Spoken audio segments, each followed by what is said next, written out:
All right, we're back, fight fans. You know the talk of the town. Iron Mike Tyson, Roy Jones Jr. They're going to get it in September, man. A lot of people have their opinions about this. I don't have any complaints. They're in their 50s. They know what they're getting into. These are two legends. Two legends. Fight an exhibition. I have to keep reiterating that because what I'm seeing on social media are people in a frenzy as if, and Barack, you posted a funny meme, as if these two guys were in their prime. It's not a real fight. I mean, it's a real boxing match, but an exhibition. And yes, there's a possibility that these guys might get into a little real scrap in there. But they're going into this fight knowing it's an exhibition, and they're not nowhere near their primes. On cut 3, Big George was on TMZ. He likes the fact that they're fighting, but is a little concerned. Take a listen. I think it's good to come out, but, you know, it's got to be a fun thing, but I hope one does not hit the other. Yeah, are you worried about them, that they might get hurt, that someone might get hurt as a result of this? Yeah, but they just don't know. You know, they just don't know. All right. Of course they're going to hit one another. What the hell are you talking about, Big George? He says, I'm concerned that they're going to hit one another. This is a boxing match. It's not a ping pong game. So they will hit one another. That's going to happen, even in an exhibition.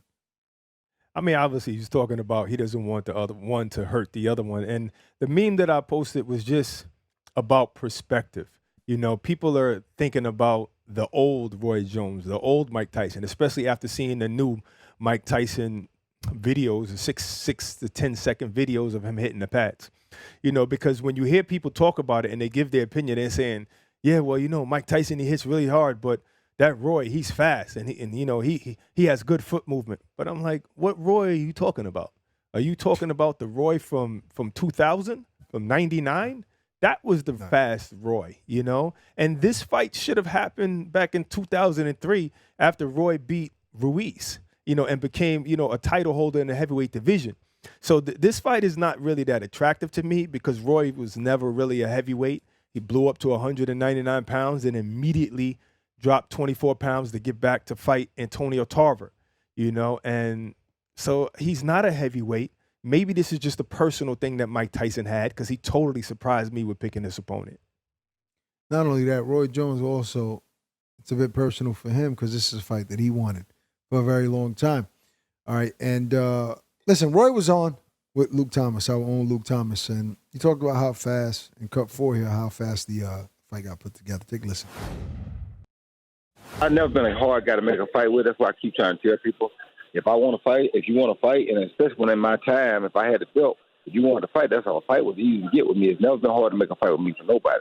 So I'm one guy that you can never say it's hard to make a fight with. I mean, here I am fighting Tyson, probably 30 or 40 pounds, but because he said he wanted to fight me, I mean, I ain't think twice about it. I mean, I'm not going to say no. It's just not who I am. And I was fully retired.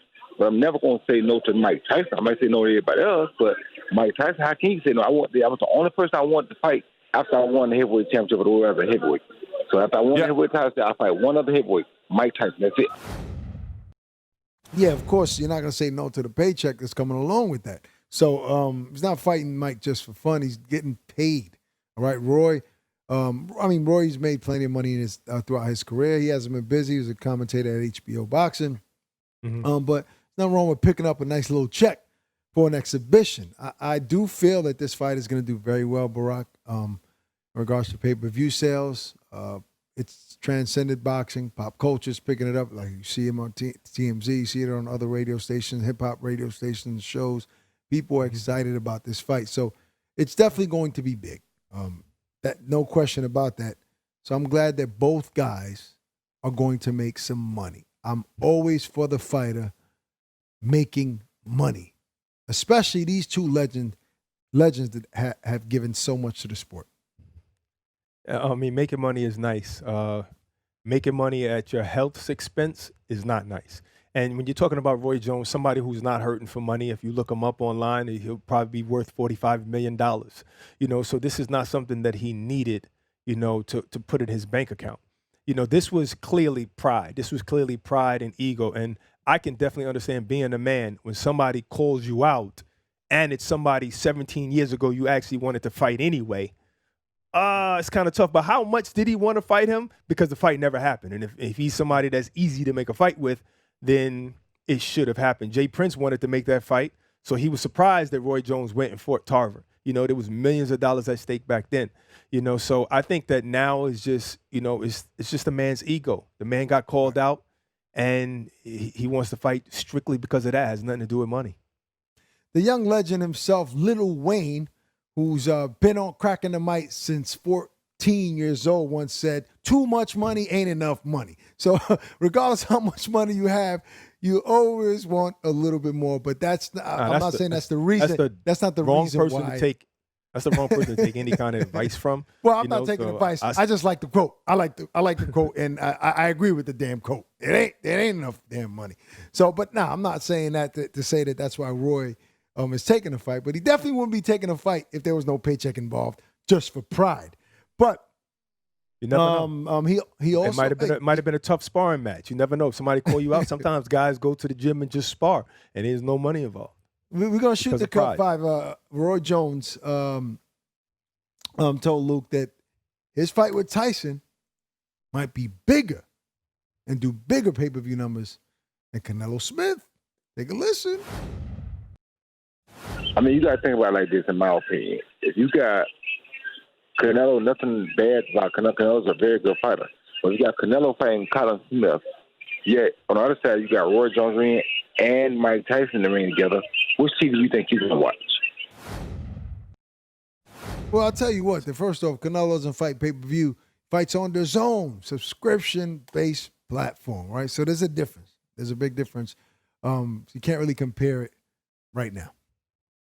Well, the only difference is the amount. The zone is a lot cheaper. You can pay $100 for the whole year, or $20, if you want to buy it per month, or but it's still pay-per-view, just a whole lot less. And it just goes to show that even when they went into their meeting to put this fight together, they chose that date for a reason, and they knew what they were possibly up against, potentially up against the face of boxing, and that's Canelo Alvarez, and that's. It's kind of strange. Like, they're purposely going up against the zone. They're purposely going up against Canelo. Now, and honestly, Barack, I mean, I've done a little research on Thriller and this platform. I don't know who's really behind it. I don't know. Part of me thinks that maybe Al Heyman is in there somewhere.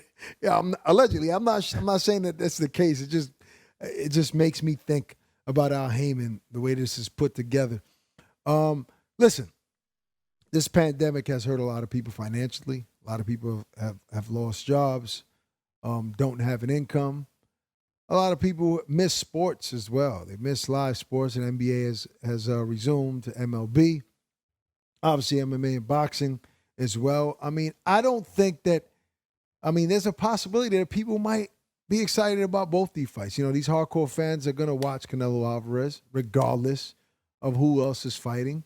And then you have a lot of, I guess, casual fans and fans of the culture that are going to tune into Mike Tyson versus Roy Jones. But I don't think necessarily it's going to be like a pick 'em or one or the other. I think people are going to watch both fights. It's interesting that it's on the same weekend, but who knows? I mean, Canelo fight isn't finalized yet. Maybe they'll push it a week later, a week earlier. Who knows? Most likely a week later.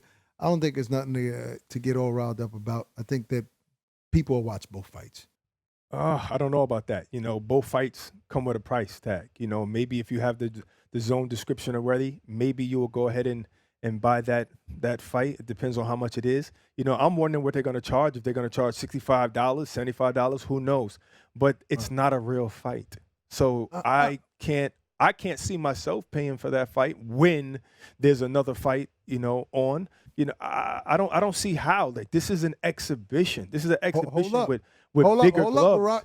Hold up. You said it's not a real fight, man. But in Cut 6 over here, Roy Jones says this is not going to be a sparring match. With Mike Tyson, he got to be ready for everything, for anything. Take a listen. All I know is I know who Mike Tyson is, and I'm not coming to ring like I'm sparring with Mike Tyson or like I'm playing with Mike Tyson. That's Mike Tyson. If Mike Tyson decides to throw one shot to take my head off, Andy Foster can't stop that one shot. So Roy got to be ready for that. You feel me? Yeah. So I hear what Andy's saying. I know that Andy's looking out for me and my best health, and so he's looking out for Tyson and his best health. But can't nobody stop that one shot that can end everything. You feel me? So you never know what might happen. So you have to be ready and prepared for everything. I'll be ready and prepared for everything. All right, there you have it, Barack. I mean, listen. That's not saying anything. I mean, that's saying that he's going in there with a mentality that he might be in a real fight.